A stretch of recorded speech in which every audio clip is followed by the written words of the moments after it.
बात करते हैं। डॉक्टर कैस साहब हमारे साथ मौजूद हैं।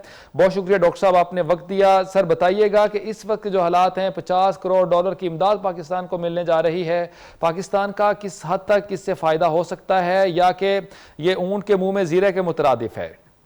सर अगर तो ये पैसे जो हैं हेल्थ को दे दिए जाएं या फिर पुराने कर्जे वापस कर दिए जाएं तो फिर तो फायदा होगा, या लोगों की जानें बच जाएंगी या फिर कर्जे वापस हो जाएंगे, जिसकी वजह से फिर हमें छूट। मगर अगर इनको जो है नॉन डेवलपमेंट पे लगा दिया, इनको उधर लगा दिया जहां नहीं लगाना चाहिए, तो फिर क्या फायदा होगा। But at the same time तो डॉक्टर साहब सॉरी, आप कता कलामी की माफी चाहता हूं, नॉन डेवलपमेंट के हवाले से आप क्या कौन सी ऐसी जगह है जहां पे ये लगा सकते हैं और नहीं लगाना चाहिए इनको? देखें बात ये है कि तनख्वाहें बढ़ानी जो है आपकी पर्क्स पे लगा देना, तो वो नॉन डेवलपमेंट है ना। अगर तो आप इस पैसे से कोई इन्वेस्टमेंट करें, कोई वो बना दें, क्या उसका नाम, जिससे पाकिस्तान की माशी हालत बेहतर हो सके, कोई कारोबारी एम्प्लॉयमेंट जनरेट होगी, वहां तो ये फायदा देगा। या फिर कर्जे वापस कर लेना पिछले जी, तो फिर तो कहीं कोई फायदा हो सकता है। बट मेरा ये ख्याल है कि ये पैसे लगेंगे हेल्थ सेक्टर पे, ताकि कोरोना से, क्योंकि उसी के लिए आ रहे हैं ना। सही। सर हॉस्पिटल्स की जगह के हवाले से आपसे बात करते हैं कि हॉस्पिटल्स में बेड्स कम हैं, वेंटिलेटर्स ना होने के बराबर हैं, आवाम परेशान है, प्राइवेट हॉस्पिटल्स का रुख करने पे मजबूर है आवाम, और वहाँ पे उनको 10 से 15 लाख रुपए का ट्रीटमेंट पड़ता है एक शख्स को, एक मरीज़ को।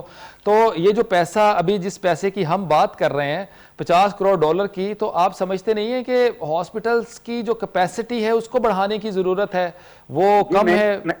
मैंने यही अर्ज किया कि पब्लिक सेक्टर हॉस्पिटल्स की कैपेसिटी ही बढ़ानी पड़ेगी, उसकी इंफ्रास्ट्रक्चर बढ़ाने पड़ेंगे, वेंटिलेटर्स लेने पड़ेंगे, दवाइयों पे खर्च करना पड़ेगा, क्योंकि ये प्राइवेट सेक्टर नहीं इस जैसी वबा को देख सकता, ये पब्लिक सेक्टर देख सकता है। मगर हमारे सदियों से सिर्फ 8% हेल्थ पे खर्च होता था, जिसमें पिलफरेज भी हो जाता था।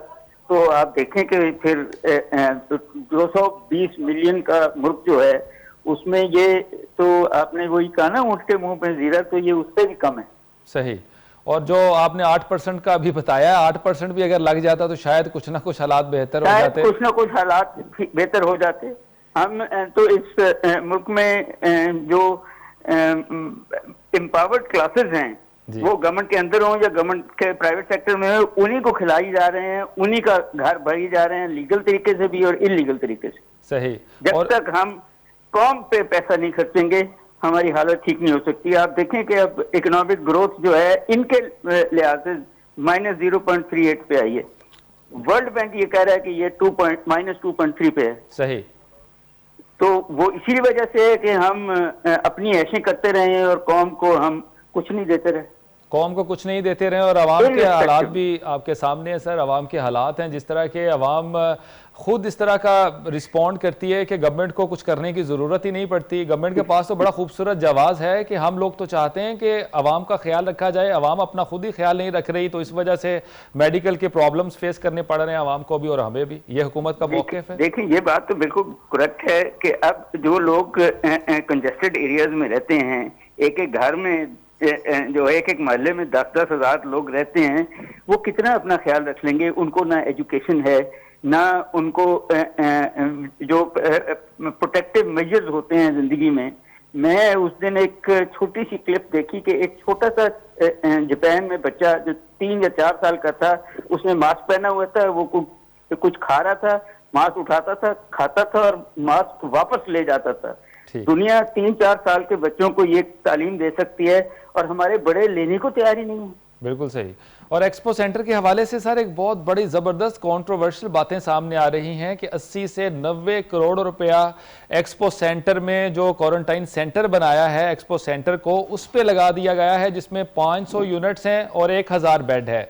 मिसाल के तौर पर अगर 1000 मरीज वहाँ पे मौजूद है और 1000 ही बेड वहाँ पे मौजूद है, 90 करोड़ रुपया वहाँ पे लगा दिया गया जिसका कोई ऑडिट नहीं है। तो सर इस तरह के पैसे जब लगेंगे जिस तरह आपने कहा, तो फिर तो बड़ा मुश्किल हो जाएगा चीजों को कंट्रोल करना। सर मुश्किल हो गया है ये इस इकोनॉमी को और इस लोगों की सेहत को रिवाइव करना और लोगों की एम्प्लॉयमेंट को रिवाइव करना अब आसान काम नहीं है। ये कहीं ना कहीं लोगों को भी और गवर्नमेंट को भी और गवर्नमेंट के एहलकारों को भी और प्राइवेट सेक्टर को स्पेशली फैसला करना पड़ेगा कि ये उनका मुल्क है और इसमें अगर आम आदमी डूबेगा तो ये भी डूबेंगे। और सर प्राइवेट सेक्टर की अगर बात करें, जितने पार्लियामेंटेरियंस हैं, तमाम बिलियनर्स हैं, तमाम लोगों के कारोबार हैं, तमाम लोग पॉलिसीज़ बनाते हैं और वही पॉलिसीज़ बनाते हैं जो उनको तक़वियत देती है। और फिर जाहिर है कि जब वो करोड़ रुपया लगाएंगे और उससे करोड़ों कमाएंगे तो आवाम का तो भला नहीं हो सकता। ये हम इसी तरह चलता रहेगा। वो सबसे बड़े बिजनेसमैन तो पार्लियामेंटेरियंस है पाकिस्तान में। बात यह है जी कि जब पाकिस्तान आजाद हुआ था तो सिर्फ चंद लोग, एक इंडस्ट्रियलिस्ट था जो पाकिस्तान टाइम्स के मालिक थे और उसकी नेशनलाइज कर दी गई, और चंद लोग फ्यूडल थे और उसके अलावा किसी के पास पैसा नहीं था। आज इस मुल्क में अमेरिका जितने अमीर लोग हैं और वो इसी मुल्क की के टैक्स को खा के, इसी गरीब आदमी की जमीन को खा के ये यहाँ पहुंचे हैं। और आप सही कह रहे हैं कि जब उनको आप पॉलिटिकल पावर भी दे देंगे, जब उनको एडमिनिस्ट्रेटिव पावर भी दे देंगे और जब उनका एहतसाब भी नहीं होगा क्योंकि उन्होंने खुद करना है, तो फिर ये 220 मिलियन का मुल्क, 5वीं बड़ी आबादी डूब रही है।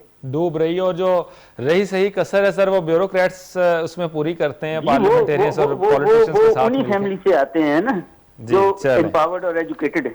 ठीक, बहुत शुक्रिया सर। डॉक्टर कैस असलम हमारे साथ मौजूद थे, बड़ी डिटेल में बात की और ये बता रहे थे कि पाकिस्तान का ये फिनोमिना है कि पाकिस्तान के अवाम का पैसा पाकिस्तान की अवाम पर नहीं लगता बल्कि इधर उधर लगा दिया जाता है, जिसकी वजह से हमें प्रॉब्लम्स फेस करनी पड़ती हैं।